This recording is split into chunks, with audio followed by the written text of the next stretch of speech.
week. As mentioned, I'm Dr. Soni.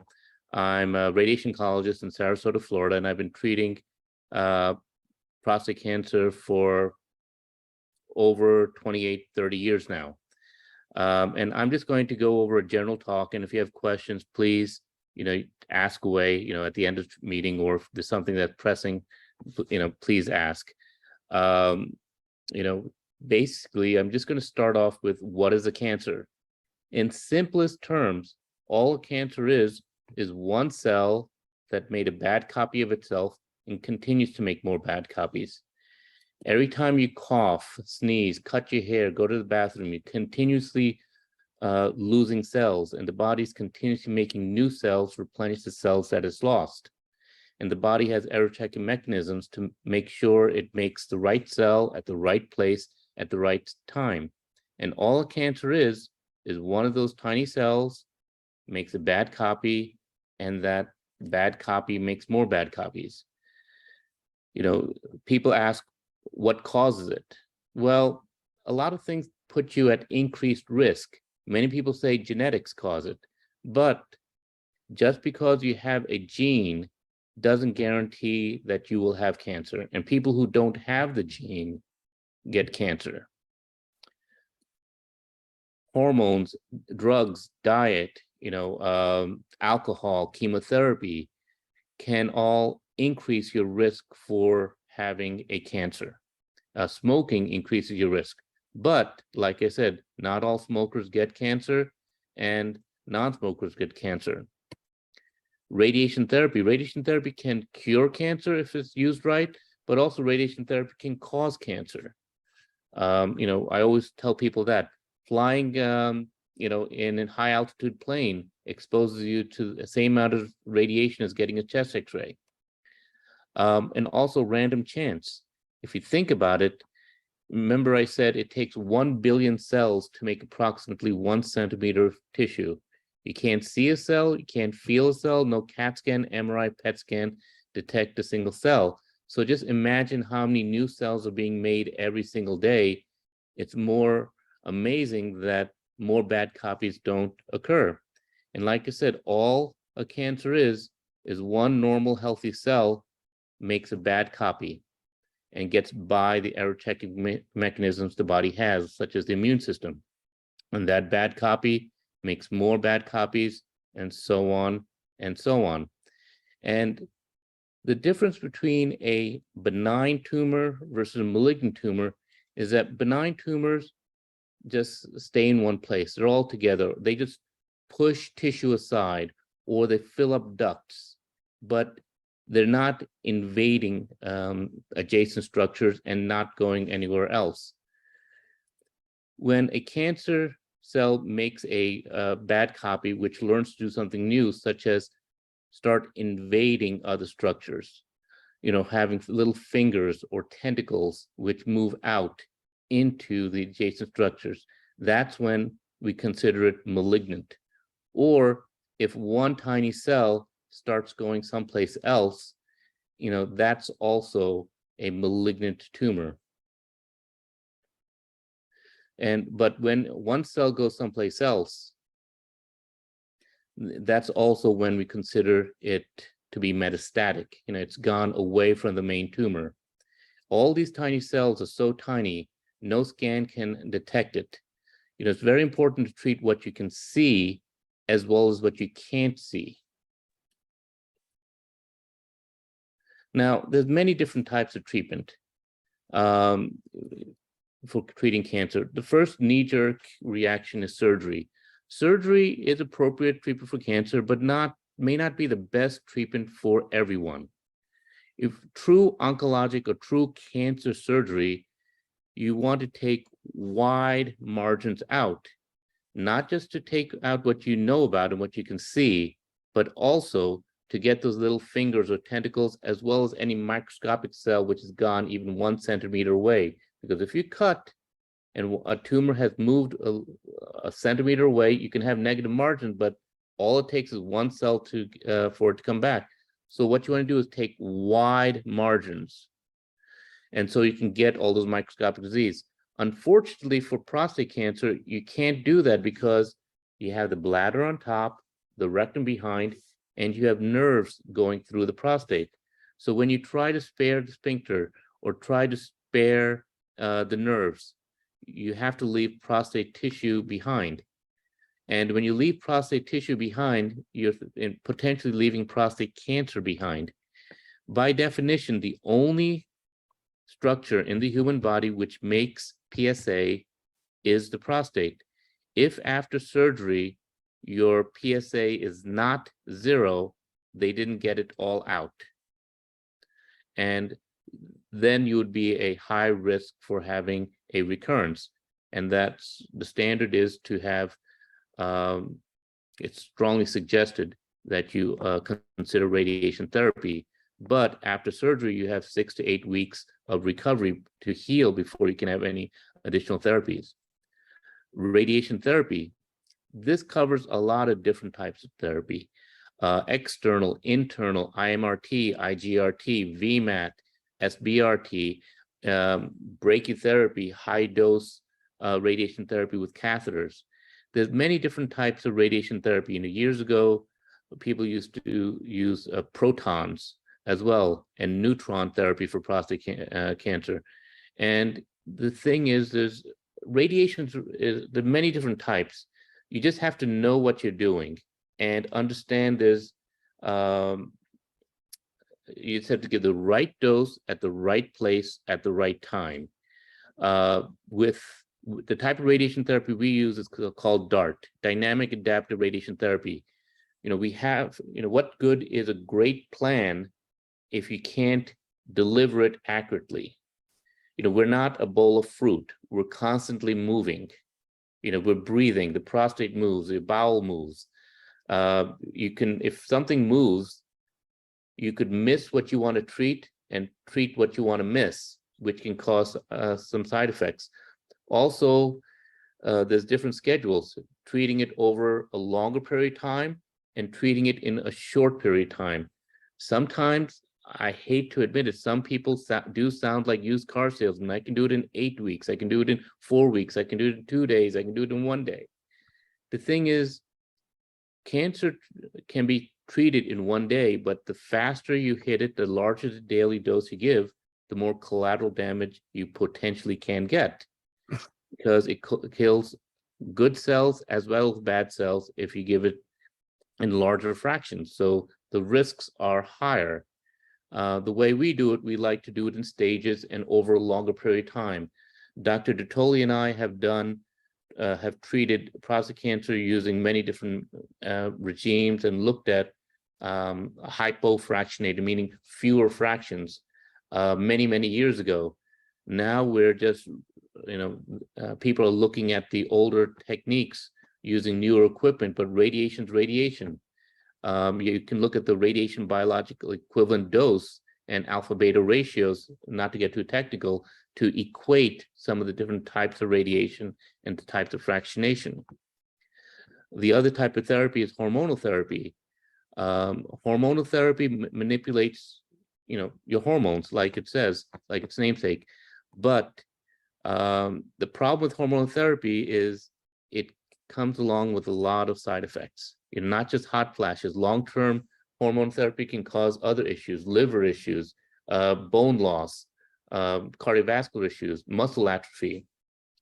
We don't like hormone therapy, but we have to use it when it's required. Like I said, you have to tailor the treatment to each individual, and there are ways to combine medications. There are some medications which fight prostate cancer, but also alleviate some of the side effects which is caused by other medications.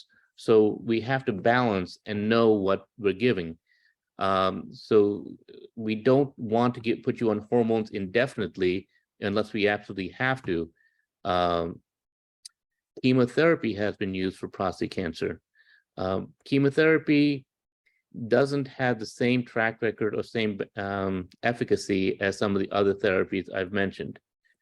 Radioimmunotherapy is a newer type of therapy using immunotherapy, using your own immune system, as well as using antibodies with radioactive elements to target the cancer itself, which I'll be talking about as well. Now, like I said, we need to make sure and get all the information about the individual so we can tailor the treatment.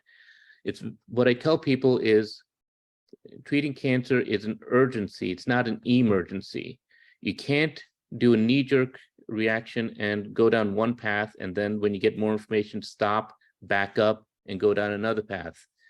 You know, we need to know where the cancer is.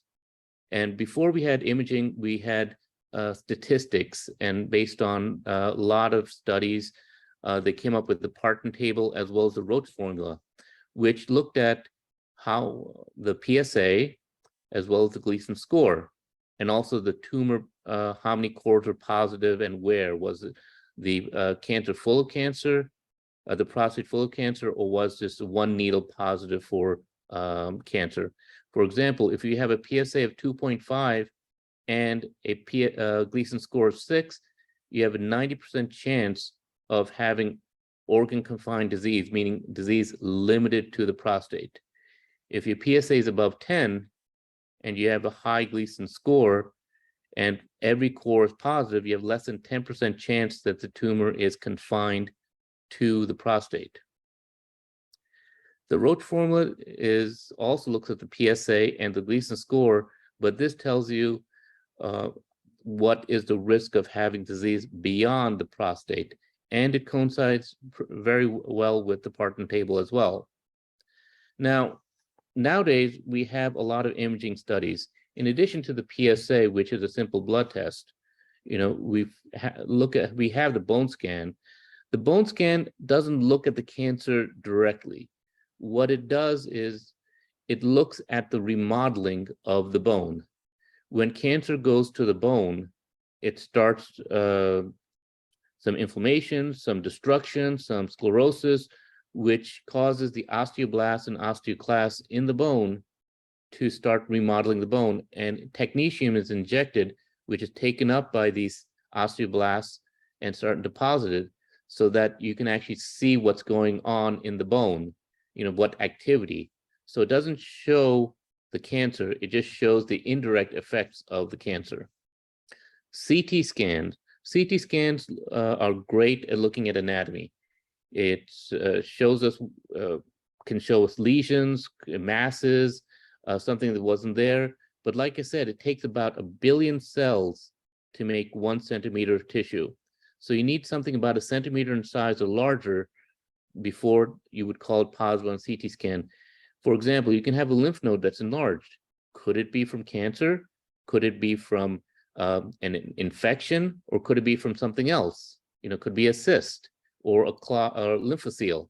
So it's more challenging. CT scan looks at anatomy, but doesn't tell you exactly what it is. MRIs, you know, we use MRIs all the time. We do MRIs of prostates. I was using MRIs of the prostates 15 years ago, and we had something called MRI spectroscopy.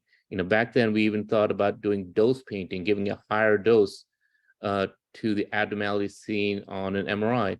But over the years and you know, of looking at all the MRIs and following up with biopsies and everything, we found that just an MRI is just a tool. It is not 100%. I have seen MRI lesions which look completely abnormal on scan, but when we biopsy it, there's no cancer. But in normal regions, there's plenty of cancer. I've seen MRIs where the prostate's completely normal and every core is full of cancer. Because remember, all cancer is clones or bad copies of your original prostate cell. So it could look like normal prostate tissue. So cancer can mimic anything. PET scans have been used for looking at cancer spread, which is a great tool. What it is using a radioactive fluorine atom attached to a glucose molecule, and every cell in your body takes up glucose. And cancer cells are very hungry. They are very metabolically active. So they take up more glucose than the surrounding normal tissues. So that's how you preferentially see them brighter than the surrounding tissues when you do the scan. It's good for many cancers, but for prostate cancer, which is not as metabolically active as other cancers, it may not be the best imaging modality. For higher grades and more faster growing prostate cancer, it can be used, but it's not the best. There's a relatively newer scan called a PSMA, which actually uses a antibody directed towards the antigens on the surface of the prostate cell. And the antibody has a radioactive element on it. So when you inject it, it goes and looks at the, you see where the cancer cells have gone.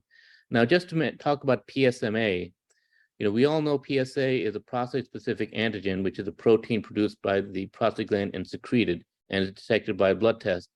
The PSMA is a prostate-specific membrane antigen. It's expressed in many forms of prostate tissue, including cancer, and it's on most prostate cancer cells, except the very aggressive, the very dedifferentiated cancers. So it's a very useful tool to look at the cancer spread. And here's a little diagram. It's a prostate cell, and this is the membrane antigen, the PSMA. There's an intracellular and extracellular component, and there's an antibody, and which has a radioactive particle attached to it. And this antibody mainly binds to only PSMA. And then, like a PET scan, it goes all throughout the body, and they just attach itself to wherever this PSMA is with the radioactive particle, and then it lights up on a scan. There are two types of radioactive elements, gallium-68 and fluorine-18. Gallium was the first PSMA scan, which was approved by the FDA, and fluorine was the second. They're both good. Some people have preferences one over the other. My recommendations: go to a place which does a lot of scans.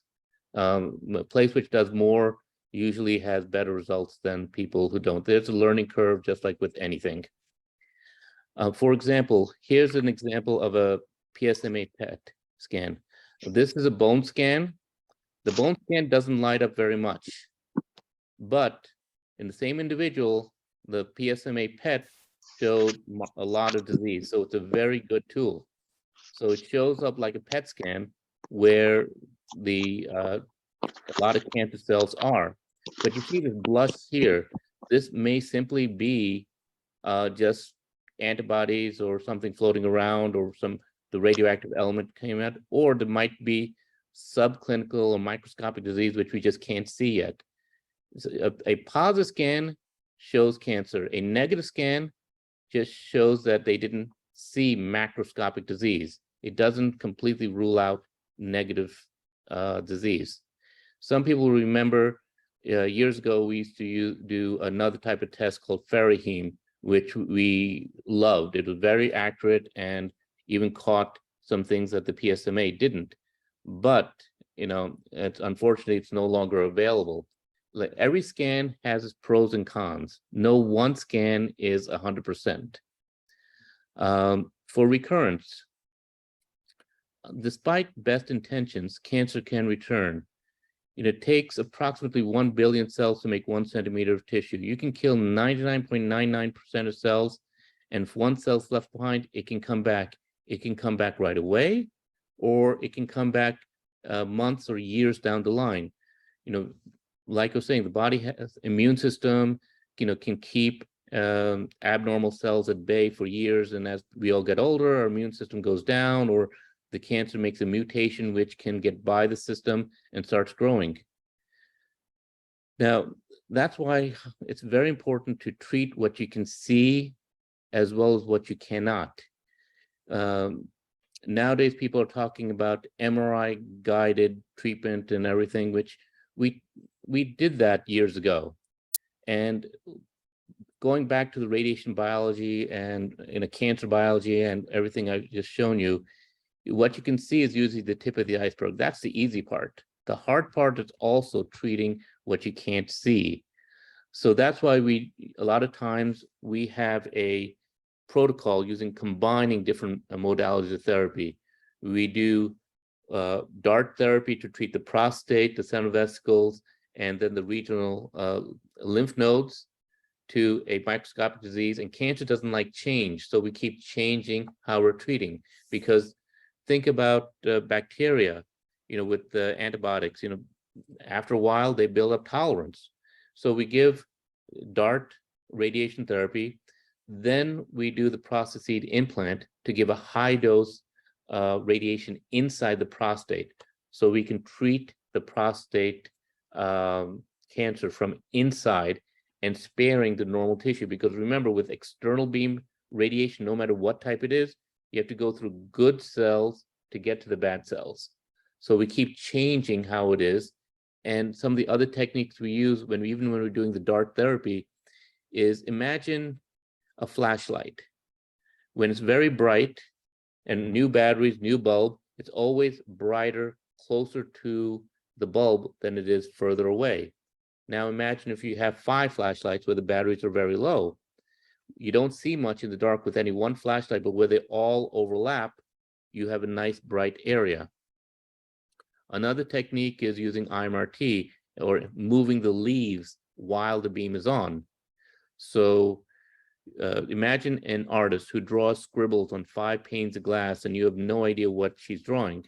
But then when they overlap all the panes, you have a nice picture or a nice portrait. That's another technique we use. And like I said earlier, what good is a great plan if you can't accurately deliver it? So while on the actual treatment machine, we have individual lasers monitoring your position, so that in case you breathe or move or arch your back, it stops. So it's very important. And then we treat the periprostatic area.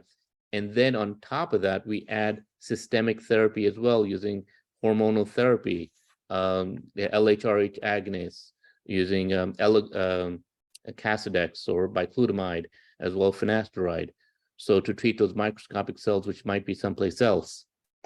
Now, if the cancer does come back, there are options. If someone had prostatectomy, had surgery, radiation therapy is an option. If hormonal therapy is also an option to treat both the areas that's returned, as well as any microscopic cells or metastatic disease elsewhere as well. There's first line and second line hormonal therapy, and newer drugs are always coming out and newer indications for other drugs. Radioimmunotherapy, which I talked about, like the PSMA, where we actually had antibodies with a radioactive element, you can actually replace that radioactive element from using with a much stronger element, which actually can kill the cancer if you get them all to the right spot. Chemotherapy is also an option as well. Surgery.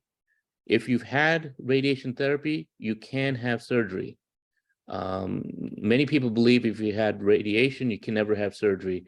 I've worked with surgeons who have no problem with operating on individuals who I've radiated, and I've had surgeons who will not operate on anybody if my name is on the chart. These are the NCCN guidelines. This is from actually this year. For individuals who've had a radical prostatectomy and a persistent PSA following surgery or a recurrence, the treatment options are external beam radiation therapy plus or minus hormonal therapy, or if it's this disease in the other areas outside the pelvis or in the lymph nodes, which are macroscopic, there's other drugs you can use like abiraterone. For individuals who've had radiation therapy, there are options as well. There's hormonal therapy, Radical prostatectomy and pelvic lymph node samplings is an option. Brachytherapy, if a person's had radiation therapy 10, 15, 20 years before and they've had local recurrence, we can give localized brachytherapy in some cases, not all. If somebody has SBRT or protons where they give a very high dose in a very short period of time, that causes a lot of collateral damage and makes it more difficult or challenging to use certain types of radiation therapy or even consider radiation therapy. Cryotherapy, HIFU are other options as well. Now, these are just some of the drugs which are used for hormone therapy. The most common one right now, and one of the oldest, is Lupron, which is an LHRH agonist. Now they call it GnRH agonist, along with 12-star Eligard. They're in the setting for metastatic castrate-sensitive prostate cancer and non-metastatic castrate-resistant prostate cancer for these drugs. Firmagon. Orgovyx is a new drug. It's an oral pill, which is very, for people who don't like getting injections or can't come in for an injection. It's a new drug, and it does have some benefits, and especially since it's oral, it's easier to stop. You can get it out of your system quicker. But since it's also new, some insurance companies don't pay for it, and it can be expensive. Second line hormonal medications are listed here: Nubequa, Erleada, Zytiga, which is abiraterone, Yansa, Xtandi, and these are the indications: metastatic castrate-sensitive, non-metastatic castrate-resistant, as well as metastatic castrate-resistant prostate cancer. And indications are always changing. Nubequa was given approval along with docetaxel for metastatic castrate-sensitive prostate cancer. Xofigo and Pluvicto are using radioactive elements. Xofigo actually is injected and goes to the areas of bone remodeling. Same thing as when you do a bone scan. This acts the same way, and it actually gets incorporated into the bone and treats bone metastases. That's why it's indicated for bone-only metastasis, not visceral. If it's in the lung, lymph nodes, brain, it will have no effect on it. It only works for bone. Pluvicto is indicated for people who've received a taxane chemotherapy. Hopefully that'll change, but it is very similar to how the PSMA scan works, but it uses a lutetium-177 isotope, and which actually uses, it's like an antibody with a radioactive element attached to it, and then it just attaches to the PSMA molecule, which is on the surface of the prostate cancer cell. And after enough of them bind to it, the radiation can kill the cancer cell. And here is electron microscope photograph from Novartis, showing how it works. Provenge is another immunotherapy, which actually is very novel approach. It actually takes your own white blood cells and teaches them to fight the cancer. What they do is they extract the white blood cells from you, and then they take it to the lab and expose it to the surface antigens of prostate cancer, and then to create an immune response with your white blood cells, specifically T cells, which are then reinfused into individuals with metastatic prostate cancer, hoping to get your immune system, your own immune system, to fight the prostate cancer. And this does have some, has shown some promise in many individuals. Two other drugs, which are PARP inhibitors, which have been in the news a lot, Lynparza and Rubraca, are, have shown a lot of promise. They're in the metastatic castrate-resistant prostate cancer, and we've been told that it may be extended to, the indication may be extended to non-metastatic castrate-resistant prostate cancer as well. Some old drugs which were used decades ago are now making a comeback. Ketoconazole and a newer fenbendazole are also being used, as well as some new. There are some other drugs under investigation right now, which may be coming out. In summary, there are multiple treatments for prostate cancer recurrence. As I always say, everything needs to be tailored to the individual. Just because one thing doesn't work in one person doesn't guarantee it works on everyone else, and vice versa. And also, one therapy may work, another therapy may not work. We need to act urgently, not emergently. We need to get all the information prior to any treatment, especially any prior treatments that have been performed, spread of disease, hormone resistance, sensitivity, and always discuss everything with your physician. Dr. Google isn't always the expert. And now we have the Chat GPT, which is also giving advice, which is not always accurate and doesn't always use the right references. And that concludes